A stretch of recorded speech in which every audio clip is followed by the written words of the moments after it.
नमस्ते दोस्तों, स्वागत है मेरे YouTube चैनल में। आज मैं आपको फ्लूमोंट एलसी किड सिरप के बारे में जानकारी देने वाली हूं।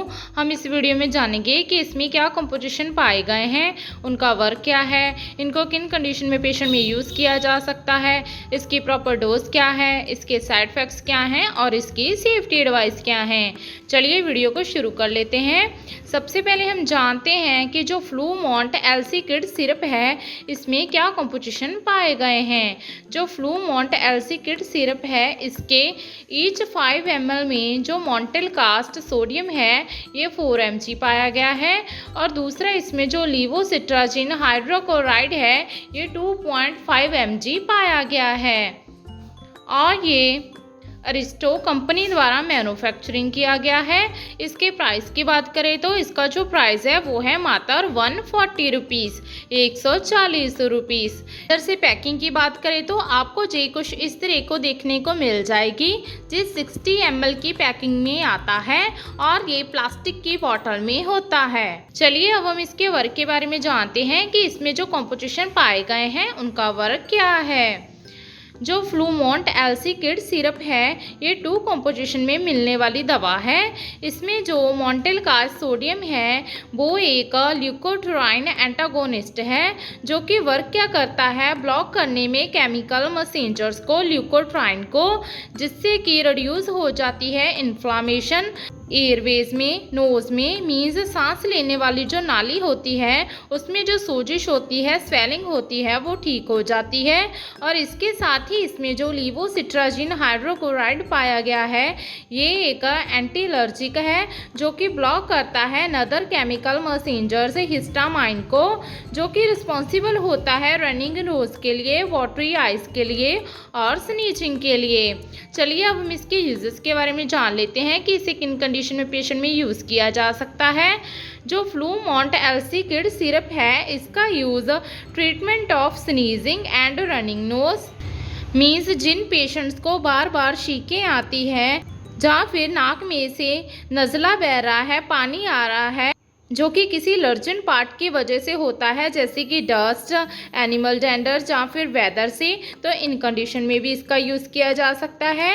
या फिर इसका use treatment of hay fever, जिसे कि हम एलर्जिक रेनाइटिस भी कहते हैं, जो कि रेहाइनो वायरस की वजह से होता है, तो उसमें भी इसका यूज़ कर सकते हैं। इसके बिना इस सिरप का use treatment of allergic skin conditions, means skin पे आपकी किसी तरह की खारिश हो रही है या फिर इची आइज हो गई हैं, आंखों में खारिश हो रही है, आंखों में से पानी आ रहा है, या फिर किसी तरह की कंजेशन हो गई है, वीजिंग साउंड्स आ रहे हैं, एलर्जी की वजह से स्वेलिंग हो गई है फेस पर, आंखों पर और रेडनेस हो गई है, या फिर किसी तरह के रैशेस निकल आए हैं स्किन पर, तो इन सब कंडीशन में भी इसका यूज़ किया जा सकता है।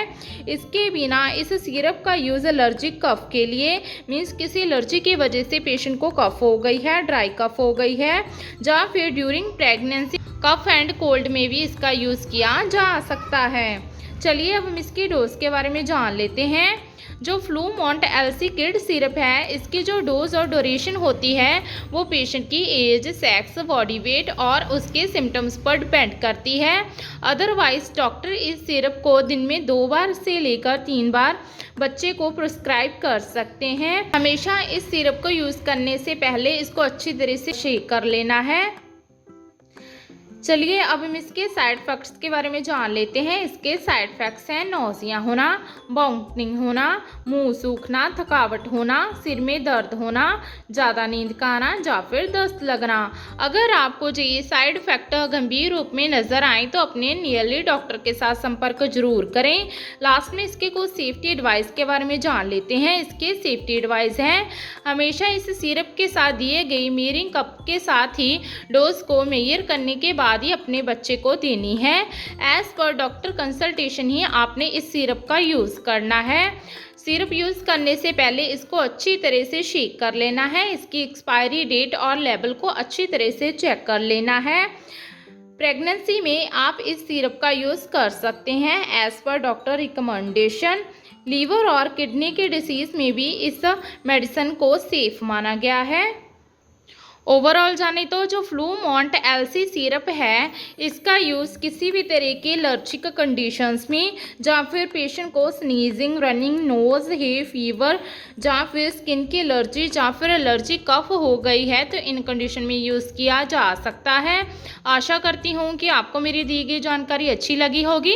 अगर दी गई जानकारी अच्छी लगी हो तो वीडियो को लाइक कर देना, शेयर कर देना और चैनल को सब्सक्राइब कर देना। धन्यवाद।